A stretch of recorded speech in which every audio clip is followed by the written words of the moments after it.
So, San Francisco getting a second chance to prove its worth as the host city for the Dreamforce conference once again this year, because last year we're mindful that Salesforce CEO Mark Benioff threatened to move that conference out of town over problems with homelessness and crime and drug use in the city.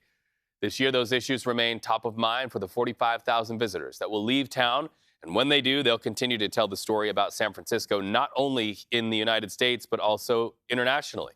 So let's bring in San Francisco Sheriff Paul Miyamoto. He is here to talk about public safety, quality of life concerns. Sheriff, it's always good to talk to you. Let's talk about crime. This is our first time talking since the recent high-profile shooting of the 49ers player, Ricky Pearsall. I want to get your reaction to what Mayor London Breed said. This is what she had to say about the incident at the time of public safety. Take a listen. We know San Francisco has the lowest violent crime rate than most major cities in this country. But statistics don't matter when incidents like this occur.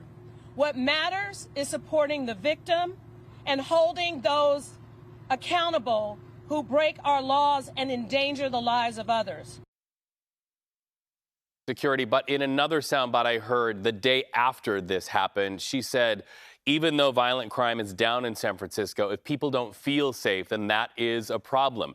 When we have 45,000 visitors to San Francisco and some say they don't feel safe, how do you push back and say, yes, we are a safer city than we were a year ago? Well, Reed, you're absolutely right. Perception is reality. So the numbers aren't what people see. People see what happens or experience what happens directly. And although the numbers look good for us, we're still committed to an effort in keeping people safe. So I can say right now, we still have people out there. We have our deputies on the street with Safe Streets. We have our patrol unit people working with DPW to keep the streets clean. And so I know that we're doing what we can. I know the police department as well has redoubled their efforts to make sure staffing is in the right areas to make sure people feel safe. Before we move on to talking about business, how has Salesforce been? How has crime been during this window of time when so many people are here in the Bay Area and learning about San Francisco, some for the first time? We still have a schedule to follow, and I don't want to jinx it, but I do want to say that we've been very fortunate, and we've had very positive feedback from the community and from visitors as our staff interact with others. And they do feel that there is somewhat of a difference. I was just recently on a merchant walk over in the Fillmore, and the feedback that we get from business owners and from the community has been very positive, although there have been instances where people have experienced crime. That continues to happen, and we are continuing our efforts to make sure that people feel safer. So let's drill down on that, because small business is the lifeblood of the city, Sheriff. Small business owners, the mom and pop shops, you check in with them on that merchant walk Wednesdays you talk about. Numbers from San Francisco Police Department say property crimes are down 34% from last year. Burglaries also down 18%. But sometimes when we speak with business owners, many say they don't report crime because they feel like they're not supported by law enforcement. How are you building bridges in understanding to get people to continue reporting crime and feel like the response will be fast? I think the way we're building bridges is exactly what you said. We're doing these merchant walks. The district station captains for the police department are very engaged with their communities. The merchant associations are very involved as well. And we've had very positive feedback, although people have actually been immediate victims of crime recently. They're still happy with the response that they're receiving. There's follow-up and there's immediate results as well. Use of technology has really helped us.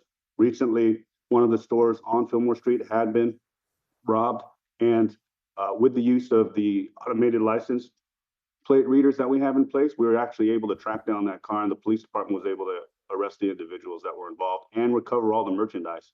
Wow, and get it all. Okay, so let's talk about those. You talk about license plate readers. You helped to launch those new mobile camera units that use AI to help cut down on crime. What's the plan to deploy them, and what's your response to the critics who say there's some concerns about privacy?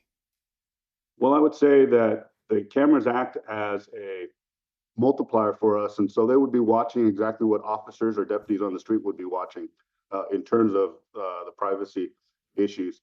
And they're also going to be placed in high density areas. They're going to be placed in areas where we have documented issues and problems with congregating and possible criminal behavior. So they don't just serve as a surveillance system, they also serve as a deterrent with respect to the fact that in live real time, they can react to what they see with recorded messages. They can also give that feedback to have people respond in a timely manner to things that are occurring. Sheriff, we always appreciate you having these conversations with us. You never back down from any of our questions, and we appreciate you so much. Last question in 10 seconds. What did you have for breakfast this morning? We do this every time. Oh, you're not going to be happy, Reed. I just had a bag of chips and a cup of coffee. So I hurried up and make sure I was on screen. Okay, to all the kids watching, don't have a bag of chips and a cup of coffee. Thank you so much, Sheriff. All We right, take appreciate care. you.